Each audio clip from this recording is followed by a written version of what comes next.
میں حفاظت کی طاقت کا ایک آپ کو مشاہدہ بتاؤں. میں بیٹھا تھا، ہم بیٹھے ایک میز پہ کھانا کھا رہے تھے، ایک میز پہ کھانا کھا رہے تھے.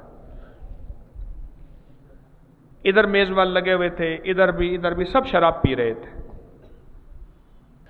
اچھا میرے جی میں ایک بات ہے، میں خاموشی سے بیٹھا، سامنے بندہ بیٹھا تھا، ہاتھ میں سگریٹ تھا اور آگے ایک جام پڑا ہوا تھا. میں نے کہا مولا تیرے نام میں طاقت ہے، میں دعویٰ نہیں کرتا، اپنے نام کی طاقت مجھے دکھا اور مجھے سرخ روح کر،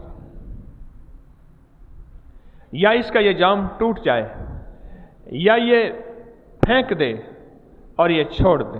اور میں نے پڑھنا شروع کیا، یا حافظ ہو یا حفیظ ہو یا رقیب ہو یا وکیل ہو یا سلام. یہ میرا پرانا تجربہ ہے اس کے اوپر. یا حافظ ہو یا حفیظ ہو یا رقیب ہو یا وکیل ہو یا سلام، یا حافظ ہو یا حفیظ ہو یا رقیب ہو یا وکیل ہو یا سلام. یہ 5 اللہ پاک جل شانہ کے نام ہے. میں نے تصور کر کے پڑھنا شروع کر دیا. میں کھانا کھا رہا تھا، کھانا بھی کھا رہا تھا، پڑھ بھی رہا تھا.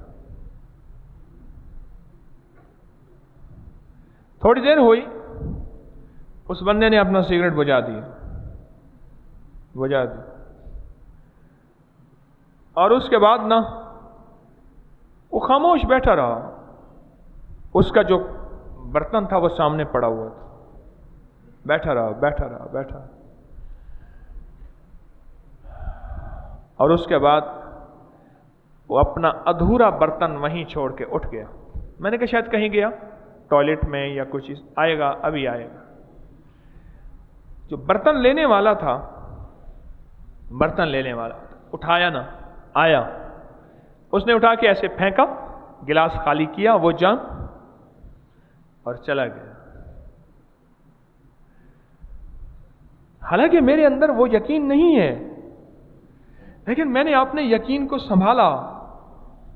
اینٹیں کٹھی کی، گارا کٹا کیا، سیمنٹ کٹا کیا، ایک یقین کی ٹوٹی پھوٹی کوٹھڑی بنائی. اور کوٹھڑی بنا کے پھر میں نے پڑھا، یا حافظ ہو یا حفیظ ہو یا رقیب ہو یا وکیل ہو یا سلام. اور وہ روسی آدمی اٹھا اور چلا گیا، اور اس کا گلاس ادھورا، اس کا وہ جام، اور اس نے پھینک دیا. عمل طاقت رکھتا ہے، عمل تاثیر رکھتا ہے. وعبقری حساب